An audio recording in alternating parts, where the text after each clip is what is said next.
Aleluia. Um pouco sobre muitos, o Senhor está presente. O Senhor manifestado o seu Espírito sobre nós. Aqui a gente chega na igreja e já sente a presença do Senhor.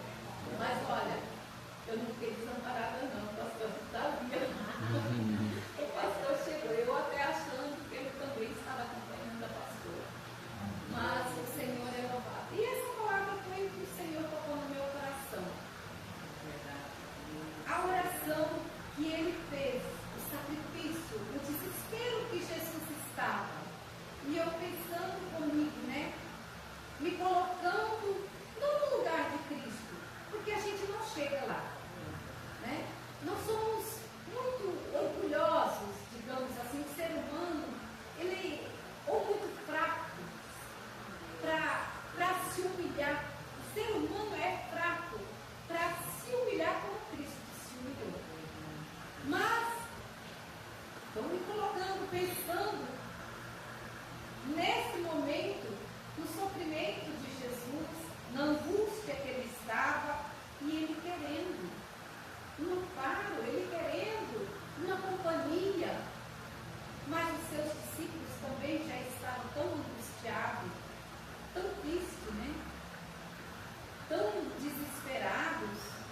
Porque se a gente olhar um pouco atrás, esses versículos, Jesus, na última Páscoa, depois ele já estava preparando, ele estava dando as últimas instruções aos seus discípulos do que iria acontecer, de que ele ia partir, de que nós ficaríamos sozinhos, ele não desanimando, ele animando os seus discípulos, mas orientando como eles iam proceder. E ele então estava angustiado e aquela tristeza também abateu os seus discípulos e eles não conseguiram vigiar com Jesus, orar enquanto Jesus orava. Eles dormiram, né? E isso também é para mostrar para nós que Jesus é superior. E ele é mais.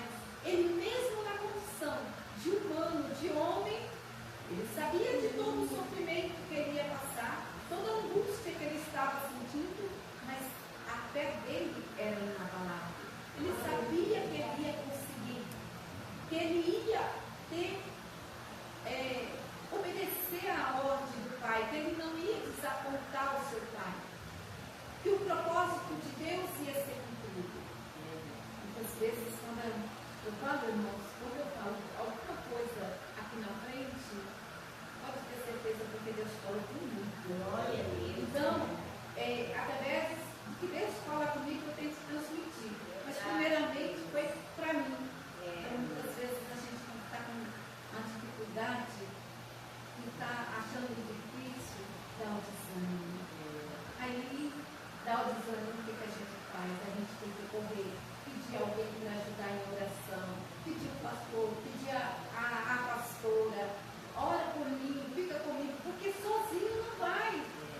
Jesus estava lá, faça só, né? Porque os discípulos estavam dormindo, os discípulos não estavam vigiando com ele, e a angústia dele era tanto, né? Era tão grande que em outra parte fala que ele, o suor se misturou em água, a água se misturou em sangue, né? O suor se misturou em sangue, que ele gotejava gotas de sangue enquanto orava, né? Mas ele estava firme, porque algo da parte de Deus, né? O Espírito de Deus, o anjo estava ali, amparando e cuidando. E é dessa forma que Deus age na nossa vida. Jesus é amor. Olha o quanto ele nos amou, quanto que ele se prestou por nossas vidas, né? Não só por obediência ao Pai, mas por amor a nós, por salvação a nós, por amor a nós. E ele sofreu, e ele padeceu, e nós somos libertos, somos resgatados, né? Lavados na cruz, no